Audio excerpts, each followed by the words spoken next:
Faith Lake, the podcast. It's that time on a Wednesday night, live and in color. I'm Coach, and I'm with Casey. And we are Faith Lake, the podcast. Hey, I got that intro down pretty good that time. We crushed it. We did. We crushed it.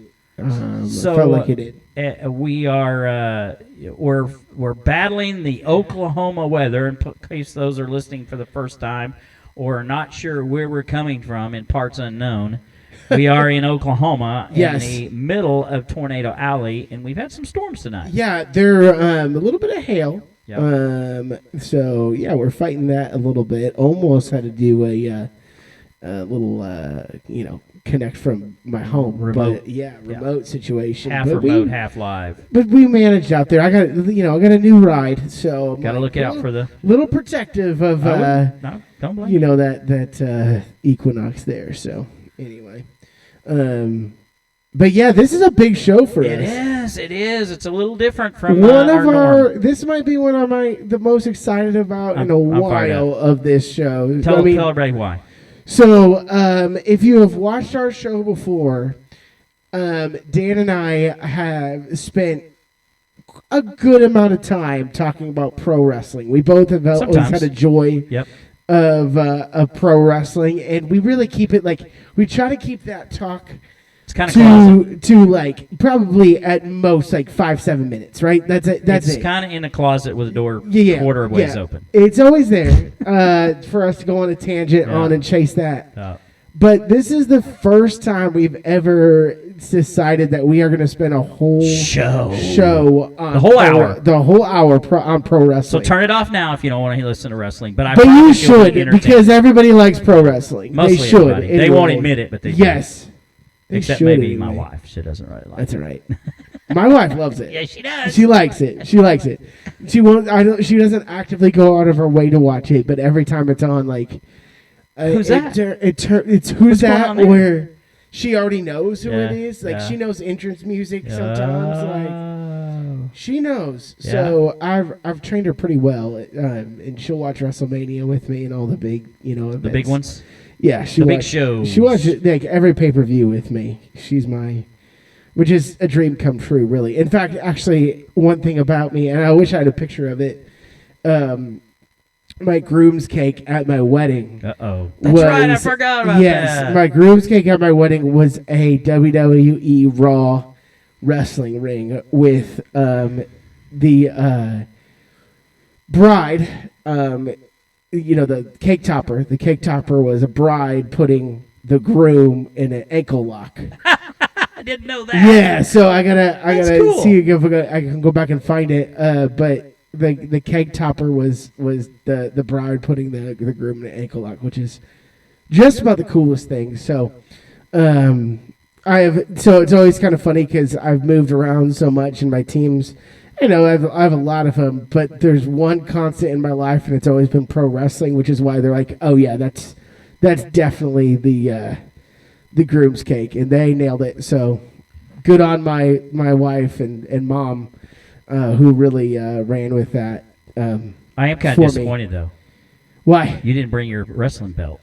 Oh, I know. I should have. I could have brought all my things. I have an action figure collection. I have. Should have brought. We could set it up. I know. I should have. I have the money in the bank. Whole camera on it. I have the money in the bank briefcase. I have a fair amount of. I got nothing. Yeah, I know. But I have a fair amount of AEW and WWE action figures that I. You know what I'd really like to have, and I could have bought one, and I probably could still get it. I need to do it. Is a Terry Funk action figure from the 70s when he was the NWA champion. There's a good one that recently came out. It's Terry Funk? Yes, I'll show it to you after the show. Yeah. And it's it's probably within the last 5 years that it came out. Yeah. It's in with his cowboy hat and it's got funk. It's got his chaps and all that stuff. Oh yeah, I don't like those. I know it's interesting. I want the we'll probably talk about this in a show. Terry Funk's my all-time favorite wrestler. Yes. Uh-huh. And I love the fact he got exposure late in his career, but it's not the Terry Funk I grew up with. So I love the fact that, the hardcore, extreme Terry Funk, that's what most people know him as.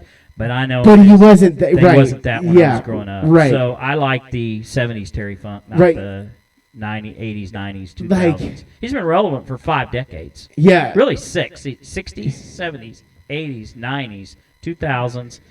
I don't know if he did something after 2010 much. No, but you have guys like Dean Ambrose that have actively spoken about him having influence in his career. Yep. So, like one of my guys is that I picked has influence over Moxley, generations. Yes, John Moxley, yeah. right. So the way that we're going to do this is we have top 5. Yes. I did Mount Rushmore, so I actually did 4, plus but 1. 4 or 5 plus 1. Plus 1. Our Mount Rushmore plus 1 for 4 different categories. Yep. Okay, so the way that we're going to break this down is that we have 1979 and before. So any wrestler before then. So 1779 and before. Mm-hmm. We have the 80s to 99. And then 2000 after. Plus, we have a division for the women's as well, which, I'm excited about all that. I had a hard time with that one, too. I did, too. In fact, there was one that I'm like, you know what? It was this person and nobody else during her time. Yeah. And, you know, so I had a couple of those that I did that if I would have thought more, too, I could have come up with it. Like, for instance, maybe a woman that probably did not make that list, but you could make an argument as one of the most influential people in wrestling as a whole is Miss Elizabeth. Like she wasn't a wrestler. She wasn't a wrestler, but she had so much influence within the show. Yes. Like for almost 5 or 6 years, where it was like it was almost a decade. Really. Yeah, like really strong. Because she did show. Most of her, Savage came in 88. Yes. Roughly 87, 88. Yeah. And then up until the end of the WCW era, she was pretty relevant. She was. Over a decade. She was. So, yeah. I'm excited. I'm pumped about this show. Yeah. So, anything we want to talk about regular sports before you get into this? I mean, we got the NBA playoffs going on. Who's your winner right now? Who do you think wins it all? Well, I don't know if I have a win. I think Boston is probably going to end up in the finals. Yeah. In the Eastern Conference, they look really good. I hope it's not Phoenix on the other side. I hope so. I hope not either. I really am enjoying the Clippers-Suns series because our boy Russ. Like, I love Russ. So I've actually watched more than I have probably last few years as far as NBA playoffs go because now I feel like the Thunder are relevant. Yes. And so need to find out what's going on. I kind of want to see, where do we stand for next season, which They're last make week a run next year. They could, and I think, and I'm very excited about it. Mm-hmm. So I watched more NBA than I have probably at least since the last year Russ and KD were together. So. I went to my first. I know this is hard to believe, because I'm not a big NBA fan, right? But I went to my first Thunder game a couple of weeks ago on Easter Sunday, actually. And it was the last game of the season, and they didn't have everybody playing. But I was like, okay, I mean, I could start kind of getting into this. I mean, they're talented, they play well, they're well coached. They have the best coach they've ever had. Dagnall is awesome, and he I talk about me and my buddy talk NBA all the time. One of my best friends is we talk Thunder basketball almost every night they play, and we talk about the comparison with Scotty Brooks, Scotty Brooks was he took them to the next as much as they could, as far as they could, and then they had to get rid of him to bring in that next guy. It was like they think Dagnall could be that guy that does both of them. I like him. Yeah, I love him. I think he's I'm very not easily smart impressed coaching wise because it's kind of my shtick. Yeah, but, I like him. Yep, and this team is the most hardworking team in the NBA. Can they keep that? You got to think so. Yeah, I mean, egos are always going to get in the way, but I think Presti does such a good job at picking character guys right now because, egos got the best of us years ago. So it's interesting to see. But, yeah, playoffs are interesting. It's been really good so far, so I can't wait to see where it goes from here. Draft is next week, correct? And anything we get shocked by? Next week? Anything brewing? I don't know. I think DeAndre Hopkins is always going to be interesting to see where he gets traded because that's been talked about quite a bit, is if he's going to be a part of a draft day trade. Yeah. 2 quarterbacks, first and second round? I don't know. You mean picks of the draft or rounds? I don't know. And the first 2 picks. Yeah, I don't know. I haven't took a deep dive into the draft yet, and really, I care about the Chiefs and the Bears, really, but the Bears are going to they drop down from 1st to 8th. Probably to pick a defensive line guy or something like that because they believe in Josh Fields so much. I think they were going to get an offensive lineman to help him out. I think they'd be crazy to draft a QB right now. The Bears? Yeah. Yeah, that's why they dropped down because they went from 1st to 8th. Yeah. They traded that pick to Carolina, so I think they were very wise to do so because they kind of fleeced the Panthers in that trade a month ago or so.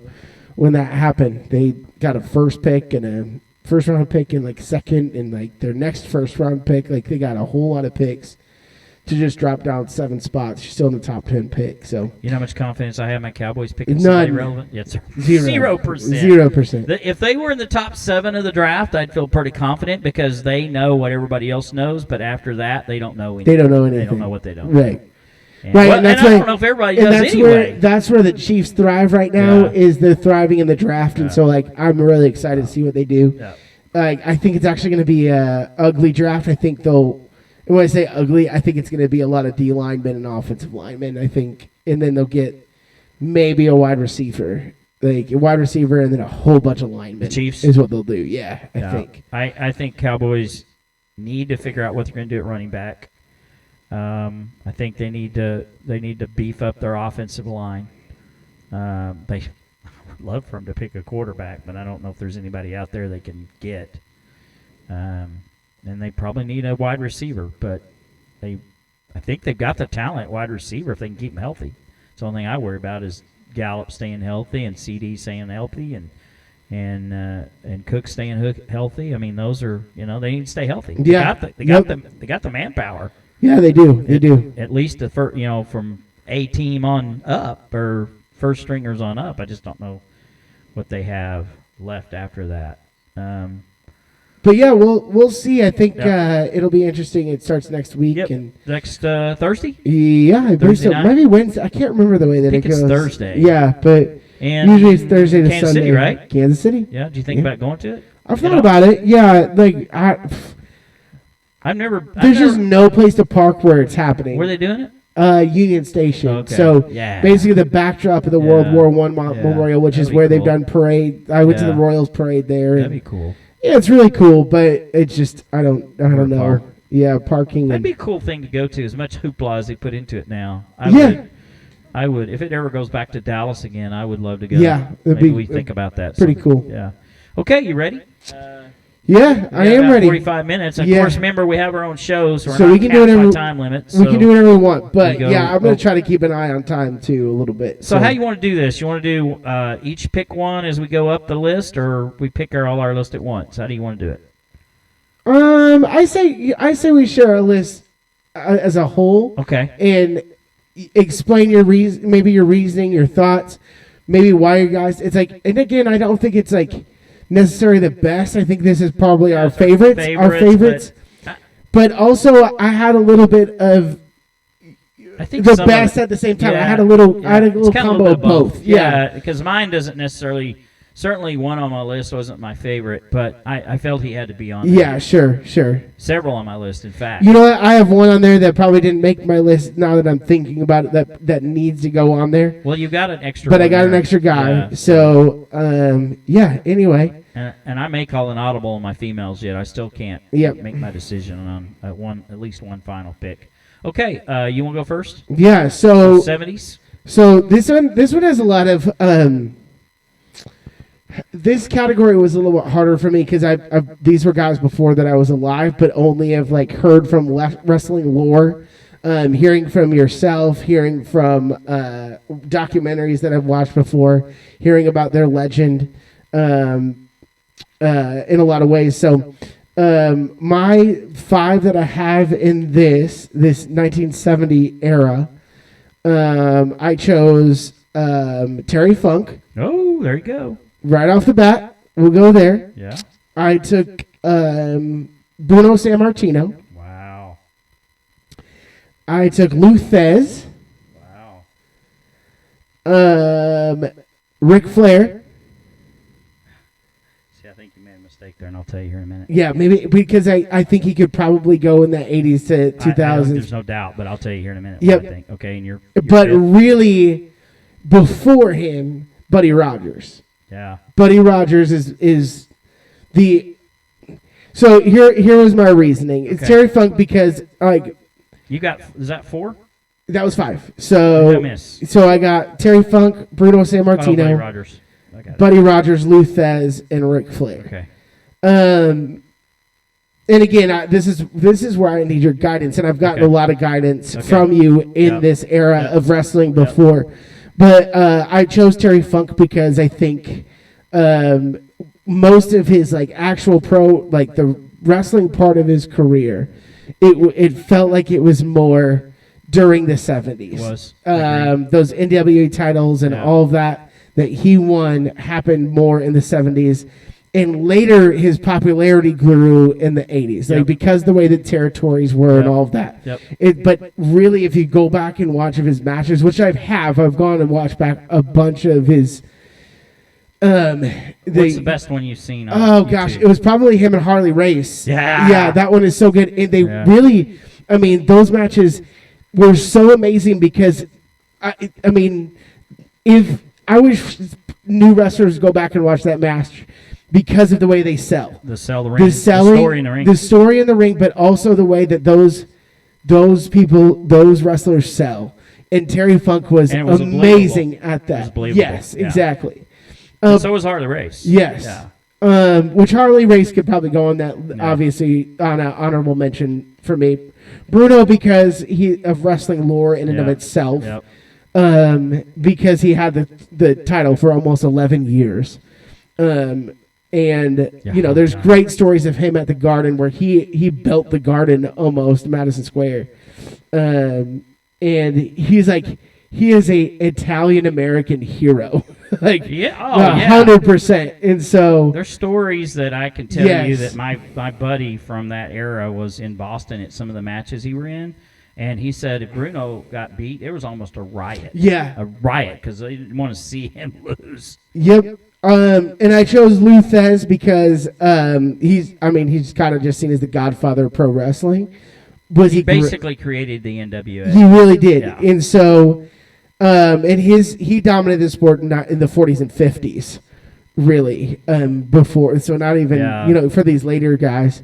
Yeah. I chose Buddy Rogers because he's the original Nature Boy. He's the original heel. He is the original heel. He had was a 2-time NWA World Heavyweight Champion, 4-time United States, and 2-time tag. So he's got the titles to go along with it, but he is synonymous with being the rule breaker heel guy. Yep. Which passed on generations and generations of that Nature Boy, which of course Ric Flair goes on and takes. And I did pick Ric Flair part of that 70s because I didn't know that 80s to 2000 is so full of some of my favorites when I was a kid. And so I chose to put him there, but likely he could probably move up to that 80s to 2000s list. But yeah, that's my list. Tell me where I was wrong about Ric Flair. I would like to know. So, give me a half a second. Yes. And Flair did not win his first NWA title till September of '81. 81. Okay. So yes, he was relevant in the '70s. He was a United States champion. He was a Mid-Atlantic champion. He had feuds with Harley Race, with Terry Funk, Wahoo McDaniels, Greg Valentine, Ricky Steamboat. Those were great feuds of his, and you could legitimately put him in the '70s. But his NWA run didn't come until the '81. Right, and so that was my fear a little bit of putting in there. But I was like that. I mean, the way that we did the years, it kind of pigeonholed him a little bit for me. But Flair is probably Flair's an interesting dude to me because I think you and I agree he's not one of our favorites. No, Flair is unfortunately kind of watching him deteriorate is hard. Yeah.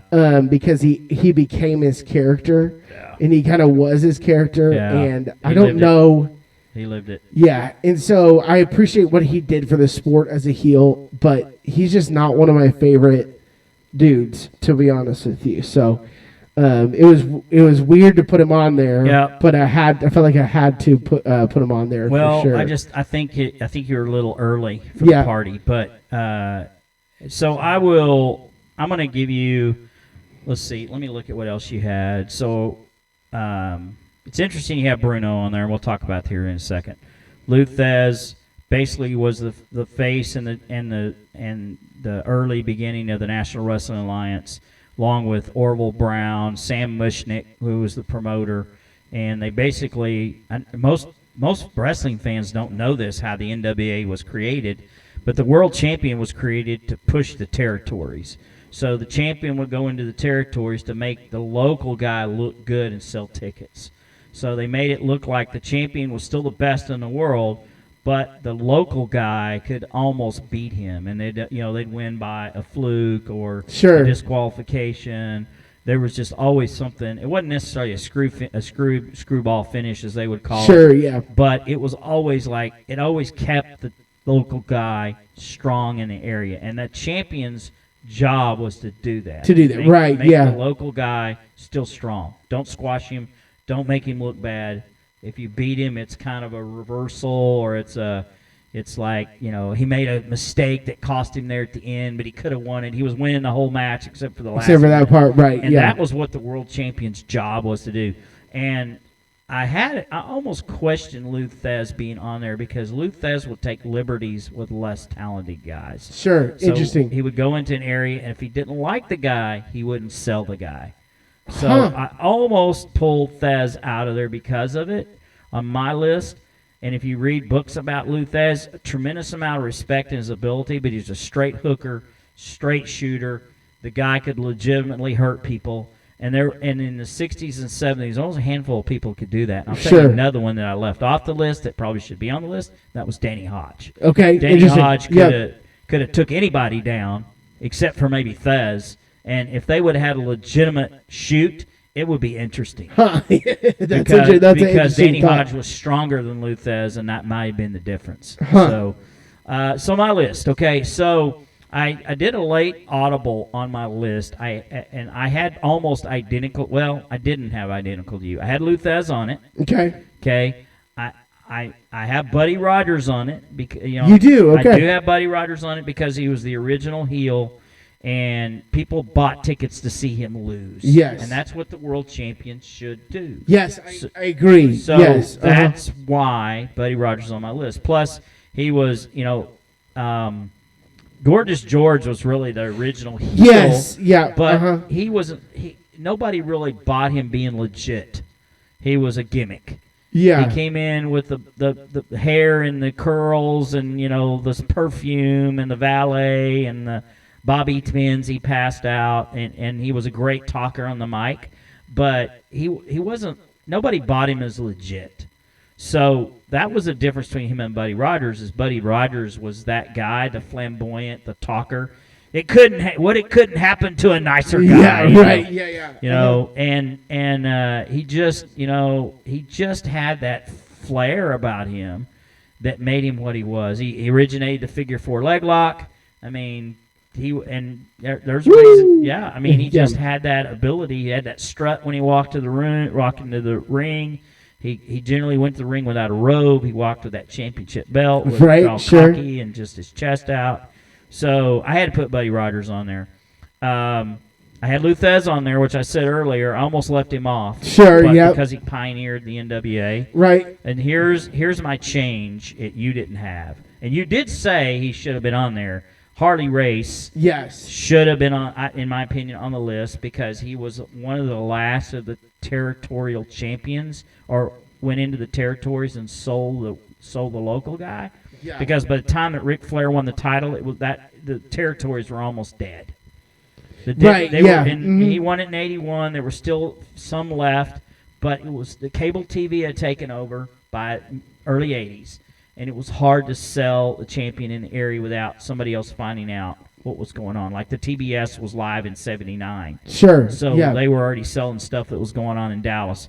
But Harley Race, legit tough guy, legit world champion. Could one of the toughest. When they talk about 3 or 4 guys in the sport in 50 years, the 3 toughest guys that they say are Harley Race, Andre the Giant, and Terry Funk. Those were legit tough guys, and maybe Danny Hodge, of course. But I had Harley Race on it. I had Terry Funk on it, and he's on it now. But I made an audible because I had Bruno Sammartino on there, and then I thought I can't not put Terry Funk on there because he's my favorite wrestler. Sure, right, yeah. And Terry, and I'm probably getting a little bit too detailed here, but his brother was the ring strategist, the most technical wrestler, world champion ever, and he could move from heel to face and basically in the story of a match. I mean, he'd start out as the face, and before the match was over, he was a heel. But Terry was his old man. Dory Sr. was a roughhouser, and he was more more of a, what do they call him now, brawler. Sure, yeah. Terry could do both, and that's why I put him on there. And he could sell it, and he could be a great heel, and he could be a great face at the same time, and he could have fans love him and be crying because he's getting hurt, and he sold it so good. And so I had to put Terry on there. Plus, he held the world title for a year and a half. He could have held it longer if he'd wanted. Sure, right, absolutely. And then the last one that you don't have on the list that I think is the top guy on the list is Dory Funk Jr. Okay, yes, sure. Sure. I said it earlier. And you got to remember that when the world champion was not decided by one guy. In the 40s, 50s, 60s, and 70s, world champion was decided by the board of directors of the NWA, which was the bookers for each territory. Sure. And there was like 12 territories that had a say-so. And Dory Funk Jr. was like 5 years in a row voted the champion. And what that meant is he could sell the seat, put the anywhere, people in seats. Yeah, and regardless of territory, he could go. He could go sell it, and he could sell it as, just like I said earlier, he can make it seem like that the guy in the area was better than him, and somehow he'd walk away with the belt, and he could do it for long periods of time. I mean, you couldn't do that today because of cable and internet and whatever, but you could spend a year with one opponent because he would barely get away with the title. They'd have to book the rematch 2 months later because he was in such demand. You couldn't get him back the next week. You had to wait like 2 months. So the local guy had to stay strong within the 2 months, and then when Junior would come back into the territory, the guy would wrestle again, and it'd be another weird finish to Sure, it. right. It could last a year. That's crazy. And he could keep that momentum going and be over during the course of that year. And then, of course, a guy left off the list, him and Jack Briscoe would go into, never even do a promo. It could go into those territories and wrestle each other and sell it in the ring. That's awesome. And so, for that reason, that's my 5. So, yeah. Rogers, Terry Funk, Harley Race, Luthez, and Dory Funk Jr. Okay. Cool. Yeah. Is that too much detail? No, I love it. I loved every second of it. All right. I'll go first on this one. Okay, you go for it. 80s, 90s. All right. So, you ready? Yes. Ric Flair is on my list. 80s, Okay, 90s. As okay. much as I hate to put him on there, he could sell tickets. He was a great heel for most of it. He could make people look really good. The problem was he had like 3 moves, and they all looked the same. And the little flippy over the turnbuckles, the don't hit me like that kind of thing. Crying, yeah, and the eye poke, and then the figure dirtiest 4. player in the game. Yes, and he'd always cheat to win. So, but did it good. He was really good at it. Yeah, yep. And he has a lot of respect from the wrestlers, but. Again, you're kind of like he's not a good person, and he sacrificed his family and his kids for the sake of being partying. It wasn't for the glory; it was for the party. He's still doing it. He's 72 years old or 74, and he's still doing it. He's still out partying all night long. Yeah, for sure. And brags about it. Yep. So, but he's on my list. Hulk Hogan. As much as it pains me to do so. What you gonna do? He's not on my list because I can't stand Hulk Hogan. I can't either, but he pioneered wrestling. Undeniable. He's undeniable, yes. He pioneered what wrestling is today, like Luthez did in the 40s. Yeah, sure he did. You're absolutely right. You can't not put him on there. And as much as I hate him, never a fan, and they had the Iron Sheik on the Legends and A&E special they're doing right now, and I found myself kind of rooting for the Iron Sheik, and he ain't no good person. No, he's not. But you could see how his family loves him, and it kind of like I don't know if Hogan has that kind of love from his family as the Iron Sheik does. That's interesting. I know. Hulk was kind of kind of a piece of work. Yeah. Uh-huh. But Hogan's on there. And then Sting is on my list. Yep. Yeah. Mm-hmm. And look, Sting he was the first of the non-traditional champions when you think about it, because even Hogan wore, no face paint, maybe not the legit shoot, but still looked like a wrestler, played the part, had a few wrestling moves. If you watch some of Hogan's moves when he was in Japan, he could wrestle. Yeah. When he was wrestling those matches in Japan in the mid-'80s, the guy could wrestle. Yep. So Sting kind of changed things because he came in with the face paint, the little bit of flamboyant style, but he was very talented in the ring, and he could move. And he could do things that a lot of world champions wouldn't do. He can still go. And he can still go. In some spots, he can still go. Or is he 60? He's 60. Yeah, he can still go. Maybe. I think maybe 63. I think. Yeah. So Sting is on that list. Randy Savage is on my list of 80s, 90s. Yeah. I mean, the guy was very talented, legit. Probably promo out of his mind. Best promos in the world. Good old school wrestler. Cream always rises to the top. Oh yeah. Oh yeah. And then my last one for 80s, 90s, and I had a hard time. I couldn't decide what era to put him in, but when you think about it, most of his best work was before 2000. Shawn Michaels. Oh, I agree. Yeah, I agree. His feud with Bret Hart was one I left off the list that I thought maybe he's the thing about Bret was he was an overcorrection a little bit. Yeah. Not an overcorrection because of it was because of Hulk Hogan being on steroids, all of that. He was the opposite. He was the opposite. Yeah. He's one of the best technical wrestlers to ever wrestle. But there's just something about Bret Hart that I just never connected with. You know what I mean? As far as some of the stuff that I watched. Yeah. This is a tough era for me because like the 90s really kick off the Attitude Era. I think like the late 90s are really where things kick off to me and gave me my love for professional wrestling. It was that era right there. And so I really do. There's a lot that I struggle with here. And I probably left a lot of guys off that probably need to be like honorable mention on my list is definitely Hulk Hogan. Like Hogan on it? He's not on my list. He's not on my list because I don't like Hulk Hogan. Yeah. Like he drives me crazy. But I appreciate what he did for wrestling. Right, I get it. And look, I getting off track. It's because I watched the Rivals or the Legends, which is NWO. They have a segment on it in A&E. Yeah. You can see it. But that whole thing with him and Sting in 97, where they kept Sting out of the ring for a year and a half to build this whole storyline. Right. And Hogan basically, because of ego, messed that whole finish up. The whole thing up. And they blamed it on Sting, but when you talk to Bischoff and Hogan, it was really on Hogan. It was on Hogan, yeah. And that was his ego, and he never wanted, like in his whole WWF career, he never wanted to be the heel. Like he would never. Nope. And he wanted to be over. Yeah, 100%. Yep. And he's. I mean.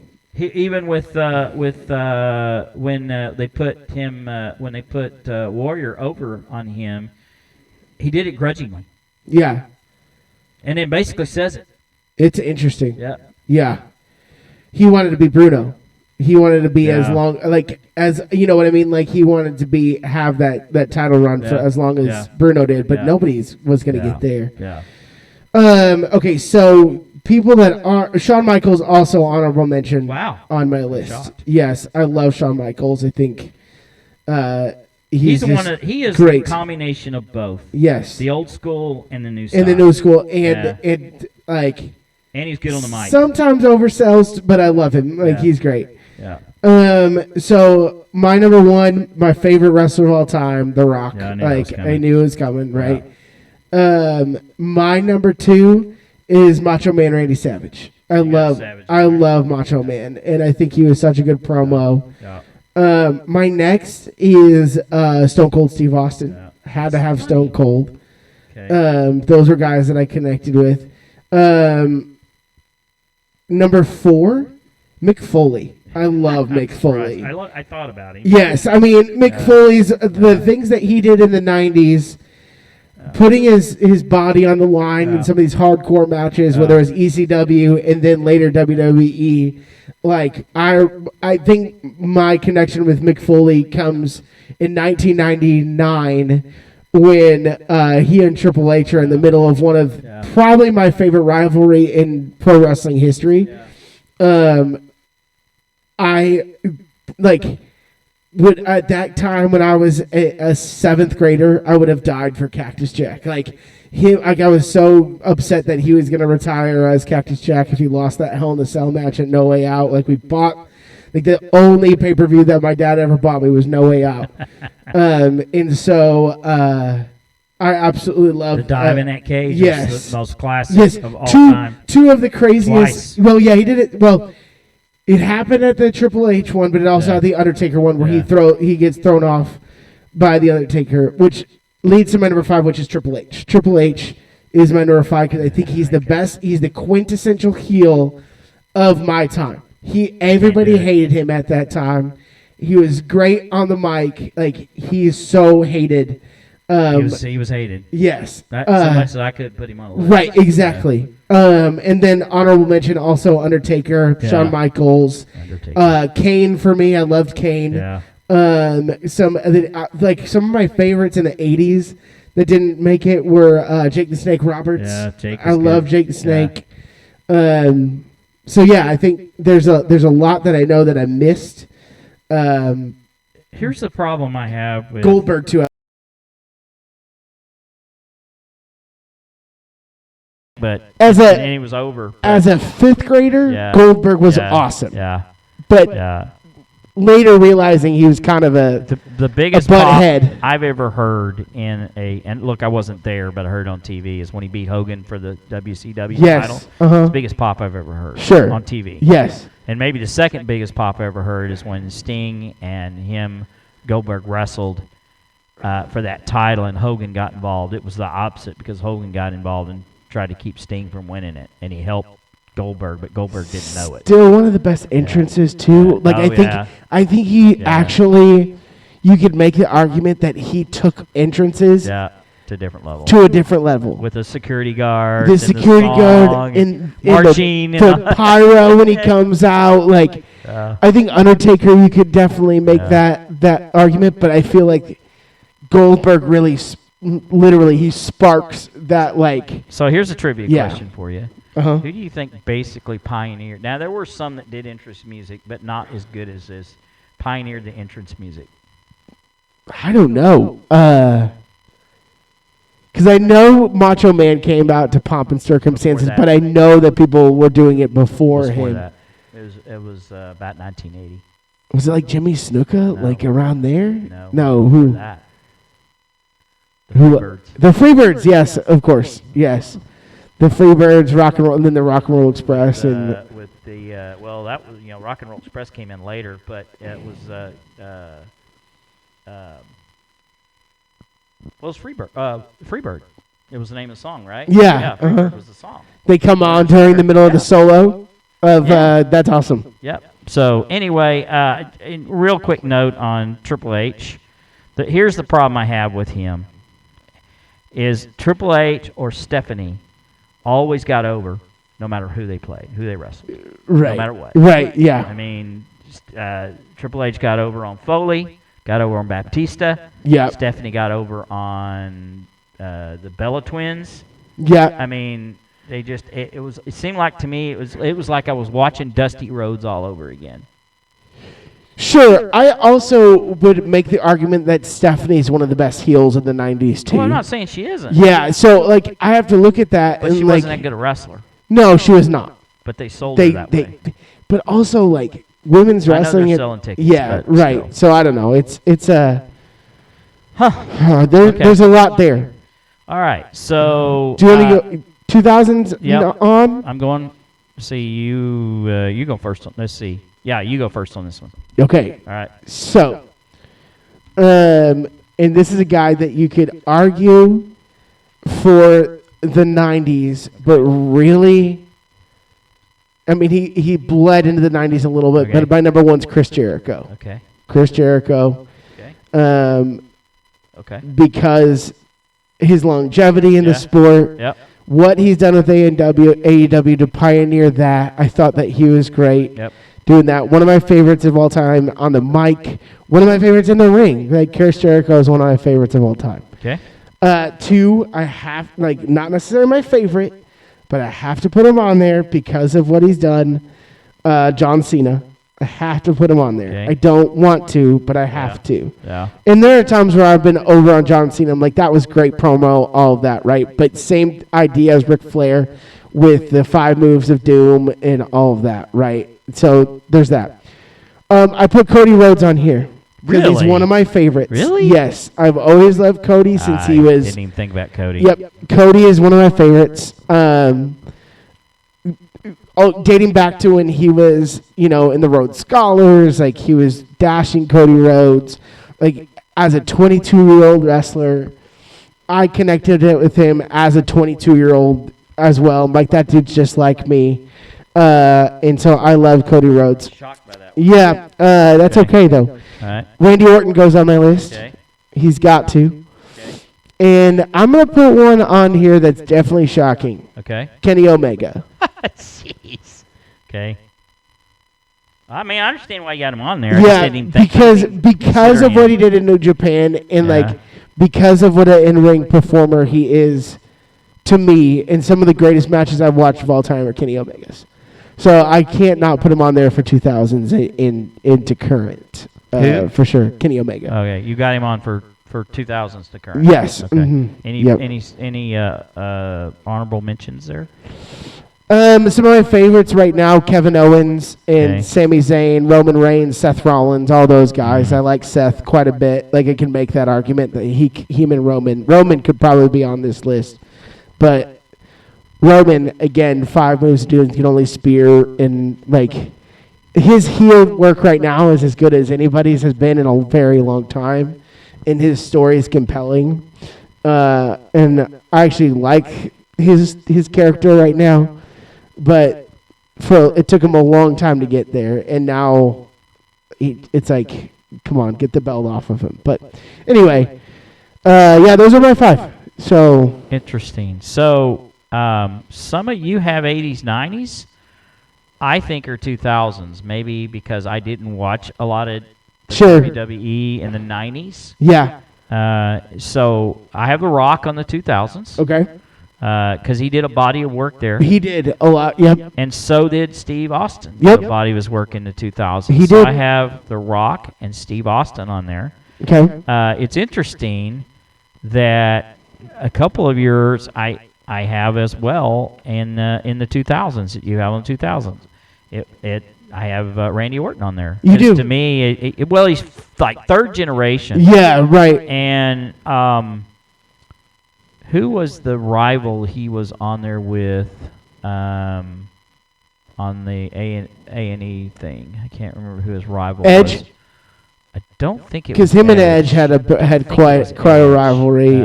Who was the other one? Batista, Wasn't Batista.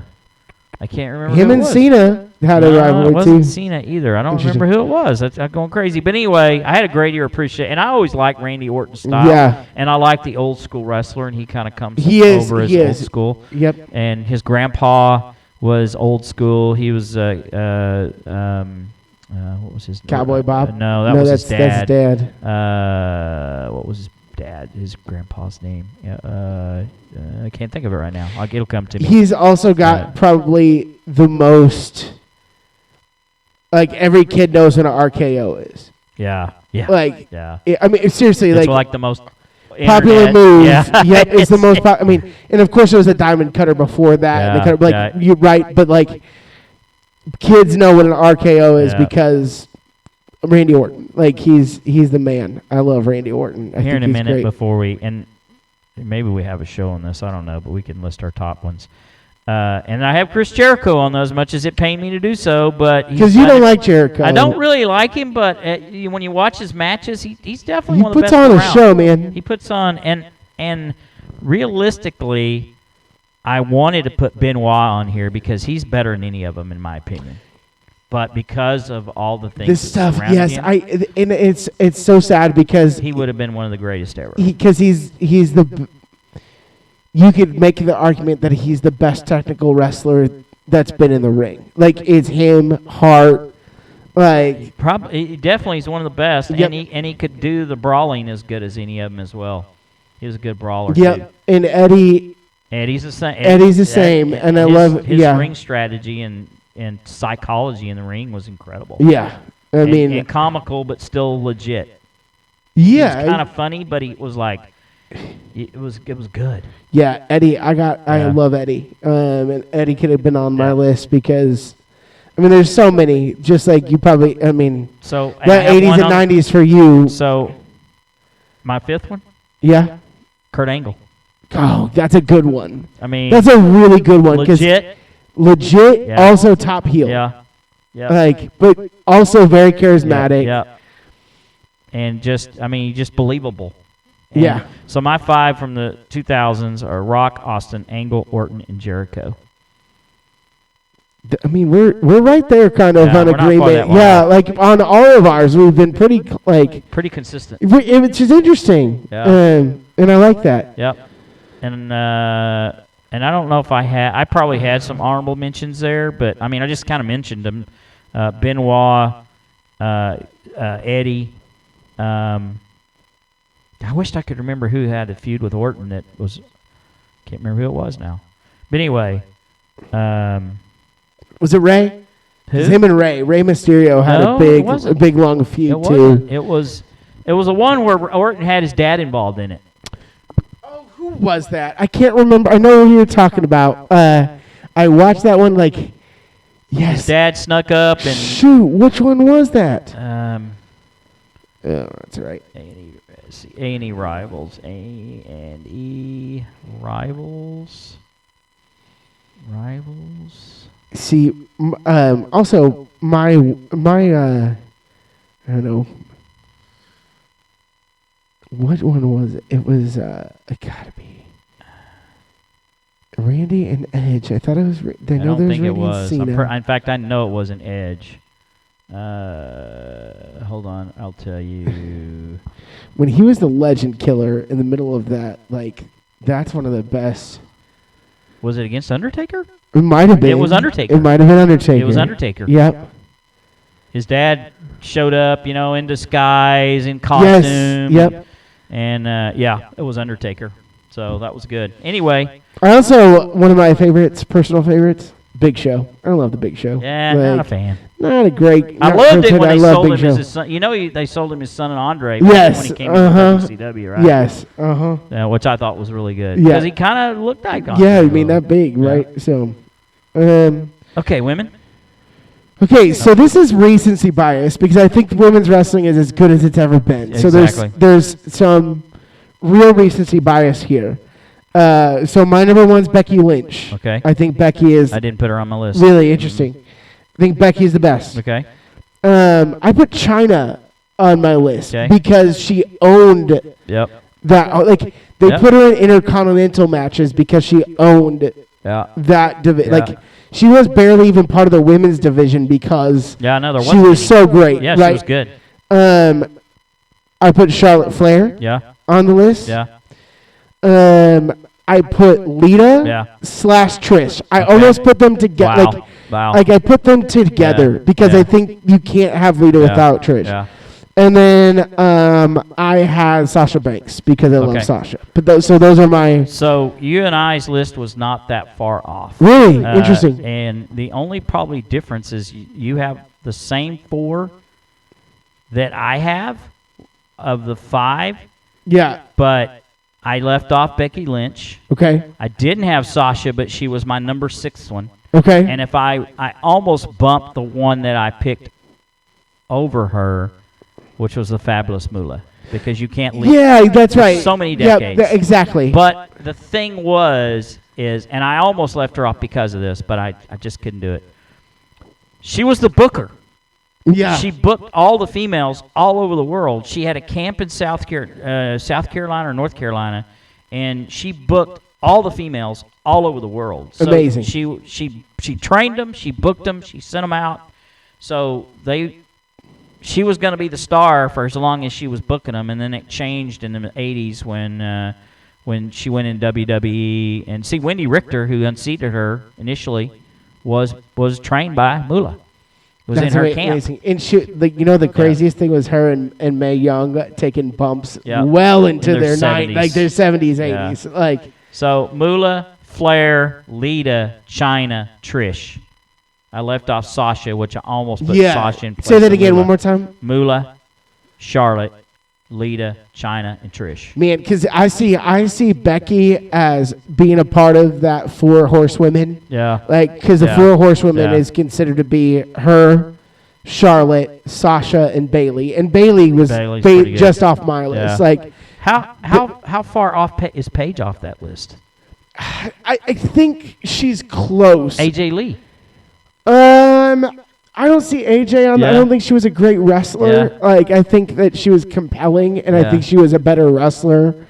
Like, she ushered in that era. Well, she set up Paige.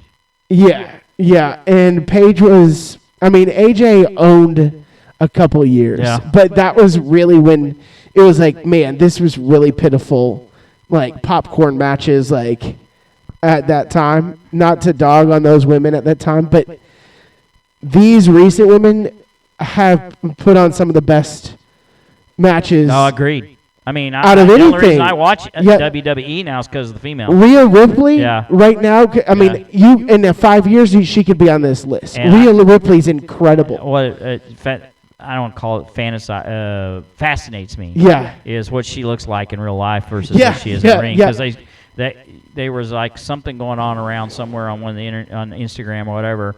You know, this girl holding the title, and I go, "Who is that?" I don't. It's Rhea. It's Rhea. It's like, oh my gosh, now I see. She does not made up. She's like she does that goth look good. Yeah. But also so another reason why I love Rhea is that I saw her live at Money in the Bank a couple of years ago against Charlotte, and then this year at WrestleMania, it was a top 3 match for me. Rhea Charlotte was a top 3 match for me. What they were doing.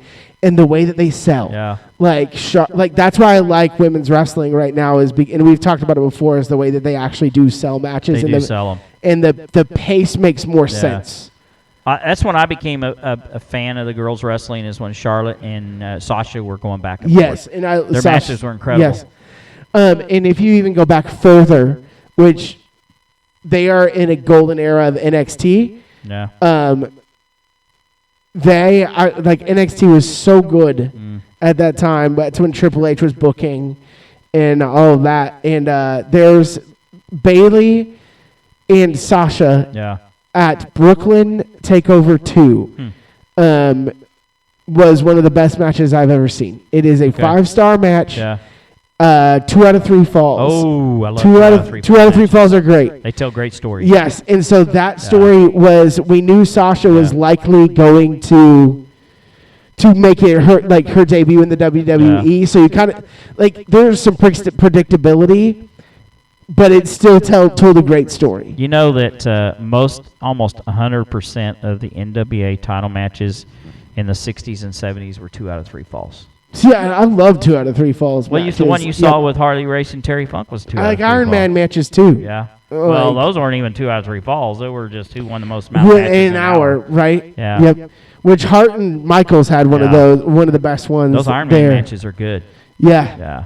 Yep. I've seen some of those. So, real quick question before we move into devotion. Yeah. 2 finishers out of that group. My favorite? Top 2 finishers. That's a really good question. I I mean, out of that group, Yeah. it's unfortunate because I think the Go to Sleep's one of my favorites, which was CM Punk's and Kenta's and all that.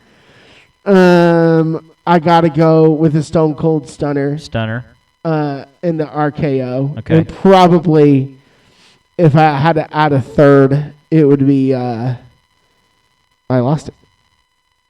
RKO. Oh, I love the People's Elbow too. People's Elbow. But it was show.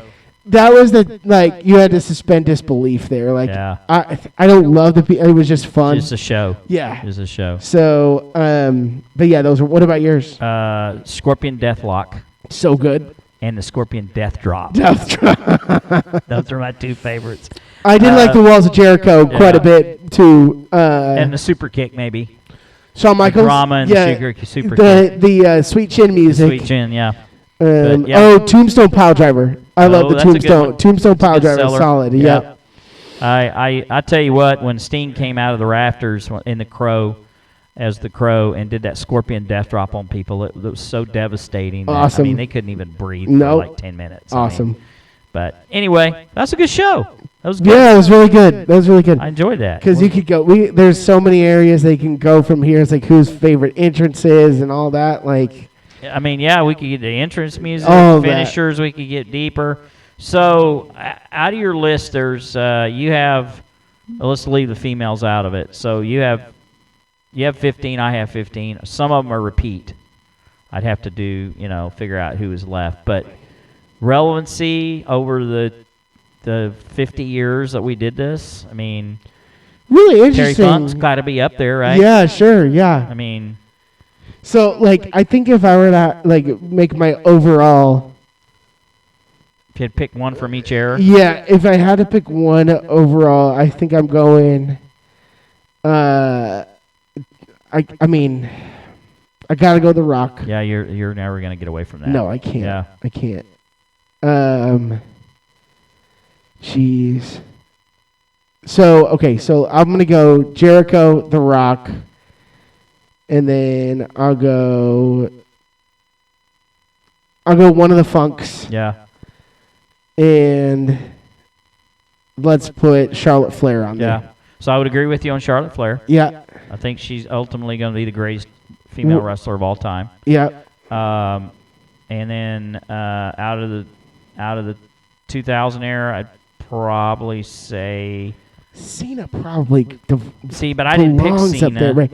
Orton maybe. Yeah. Orton could go on there too, but I don't know. I struggle with that. I would, just because of my old schoolness, probably Steve Austin out of the 2000s. Yeah. And out of the 80s, 90s, I would probably go with Sting. And then obviously one of the Funks in the 70s.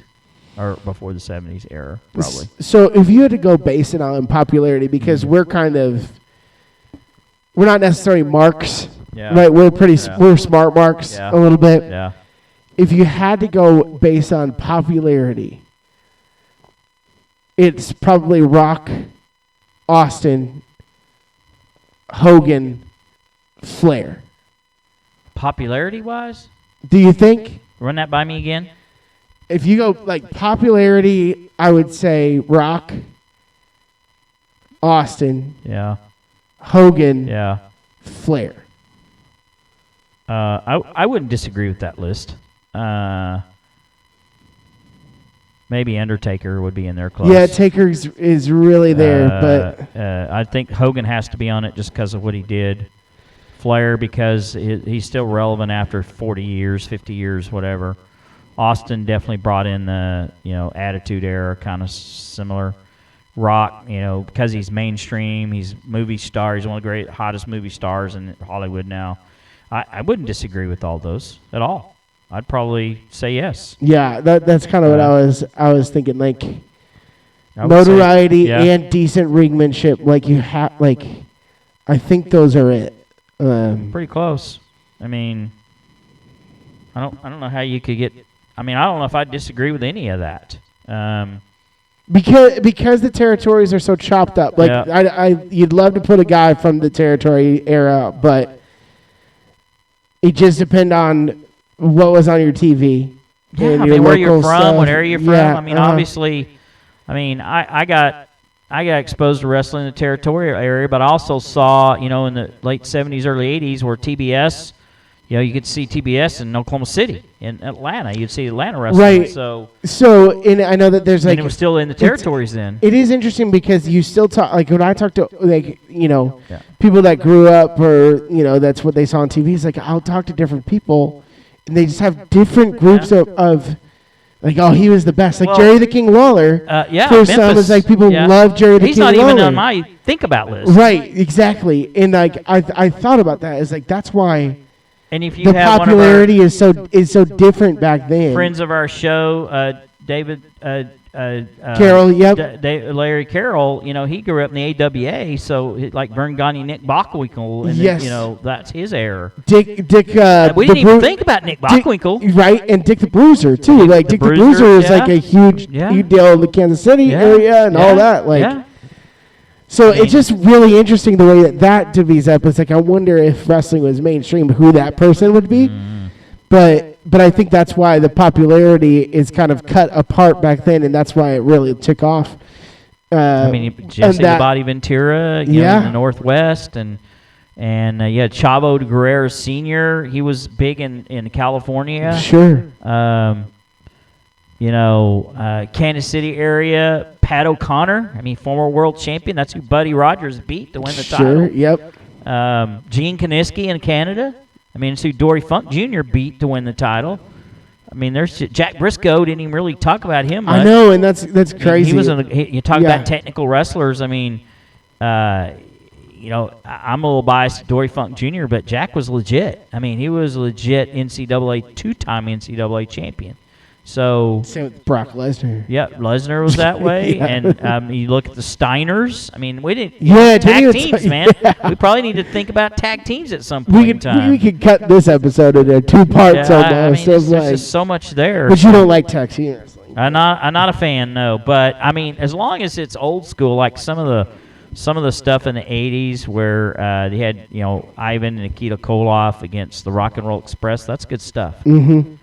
And probably one of the best matches I ever saw in person was a tag team match, which was Dory Funk Jr. and Terry Funk against Big Saka and a Giant Bob in Amarillo, Texas, in 1972. I'll tell you, the WrestleMania Saturday night main event, I never thought I would see tag team wrestling as a main event. Yeah. And they absolutely stole the show. Yeah. Sami Zayn and Kevin Owens versus the Usos. It was so good. So, anyway... But heck of a show. We could talk about wrestling. We could turn this into a wrestling podcast if we wanted to. Specifically, we could. You could update us on the AEW, and I could update the world on WWE, and come meet in the middle somewhere. Yeah, so. I bet we could. Okay, so if you want to tell people about our show, I'll pull Devo up real quick. Yeah, so yes, we are Faith Like the Podcast. As you can see on your screen, we have been around for a few years now. You can catch us live here on the YouTube on Wednesday night at 8 o'clock, every Wednesday night. And you can also go back into our archives here on our page if you are kind of pulling this up. You just scroll through our Faith Letting the Podcast YouTube page. You can also find us on Facebook if you want announcements. But we would love if we could get some feedback anytime. If you want to like, comment, subscribe, we love when y'all make comments. But that's how you find us. Okay, so I was sitting here pulling it up. I didn't hear everything you said. Did you tell them about why we do the Devo? We do the Devo because Faithletic is a little bit of faith and a little bit of sports, and we try to combine at least just a Devo at the end because we are believers and we think it's important. And so we wanted to add a little faith and family friendliness into our podcast and make it a safe place for everybody. There you go. That loves the Lord. So absolutely. Hopefully we'll be able to finish this out. We get some power flickers here and there. We do. But if it isn't, I'm recording, so hopefully it'll... Welcome to Oklahoma. Yeah. All right, so tonight's Devo, I hope it's not too long, but let me go through this real quick and make sure I'm not just Yeah, we do have some power flashes. this might be a little lengthy. I'm going to do my best. I might Abridged version. I might do abbreviated version a little bit here, but we'll see how far I get.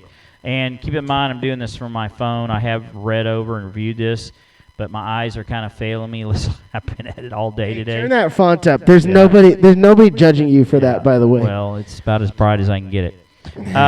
Okay, so this is actually after one of my favorite scriptures, which is from Romans 8.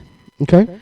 And I'll give you the reference here in just a second. But have you ever messed up so bad that you felt as if God couldn't love you? The good news is it's impossible for a Christian to be separated from God's love. To believe otherwise is to believe a lie straight from Satan.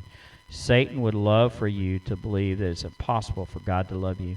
He wants you to live defeated. He wants to steal your joy. He wants you to wallow around in guilt and shame rather than living a victorious life in Christ. Why? Because when you're not winning others to Christ, because then you're not winning others to Christ. But Paul tells us in the second half of Romans 8 that there is nothing that can separate us from God's love. In verse 31, Romans 8, Paul starts by asking, if God is for us, who can be against us? We can have a sure reality that God is on our side. He is for us. Sometimes it seems that everyone and everything is against us. The world, the political people who try to stamp our Christianity, Satan, false religions, our enemies, even our own sinful nature, flesh. But God is sovereign, and He loves us, and through Him we are more than conquerors, and there is nothing that can separate us from His love. Jesus conquered death and Satan on the cross and is doing so that we have assurance that nothing can change God's love or purpose for us. Peter 1:5 tells us that we are kept by the power of God through faith for salvation, ready to be revealed in the last time. In Jeremiah 31:3, God says, I have loved you with an everlasting love. Therefore, I have continued to extend faithful love to you. God's love is forever.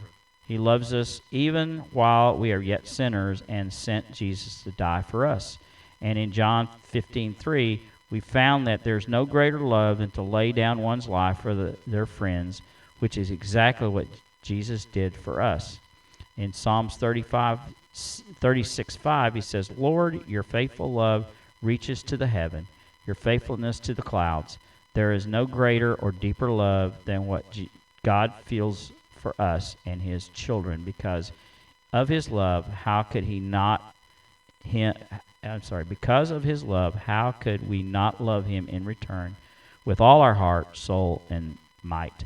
And then it talks about some people in the Bible here. Saul, before his Damascus Road experience, persecuted and killed Christians. Yet once he encountered Jesus, God used Paul to spread the gospel to the Gentiles. David was guilty of murder, lying, adultery, and coveting and stealing a neighbor's wife. Yet he confessed his sins, and God forgave him. God called David a man after His own heart, and he was though David's ancestral line that Jesus was born.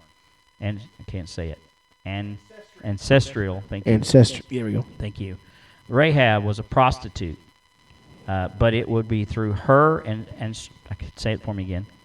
Ancestral line that Jesus would be born. Moses was a murderer and had a stuttering problem, but God used him to lead the Israelites out of Egypt and into the Promised Land. I mean, there's just countless examples. Jonah ran from God, but after 3 days in the belly of a fish, the fish spat him out, and Jonah went to I can't say it. Nineveh. Yeah, as God told him to do, and as a result, the sea repented, and God spared them from His destruction. I mean, there's Jacob, there's Noah, there's Paul, there's Gideon, there's Martha, there's Thomas, there's Sarah, there's Abraham, there's Elijah. The one thing that these people had in common, God loved them and chose them to be part of His plan and redeem the lost. There's nothing that He can do. There's nothing that we can do to separate us from God's love, and regardless of what our sins are in the past. And I'm going to just kind of fast forward to that scripture because when I read it, I almost get choked up. And it's from Romans 8, 38 and 39. For I am convinced that nothing, neither death nor life, neither angels nor demons, neither the present nor the future, nor any power, neither height nor depth, nor anything else from all creation will be able to separate us from the love of God that is in Christ Jesus our Lord. Amen and amen. Just one of my favorite scripts. I think that's my very favorite verse. It's good. It's good stuff. All right. Anything else you want to chime in on before we go? Yes, everybody needs to watch the show Abbott Elementary. That's it. What is that?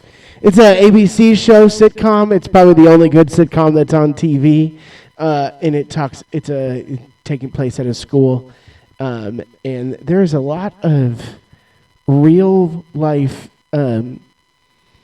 situations that us teachers have to go through. And I've absolutely loved that show. So watch that show this week if you think about it. And then think of me. Think of you.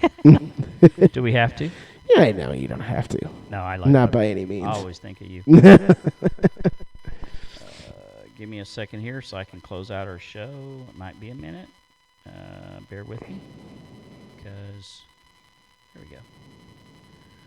By the way, while I'm looking up our closing music, we have another powerlifting meet coming up, May 20th. Oh, that's my anniversary. Otherwise, I'd be there. But we're going to Tulsa. So. Well, I understand.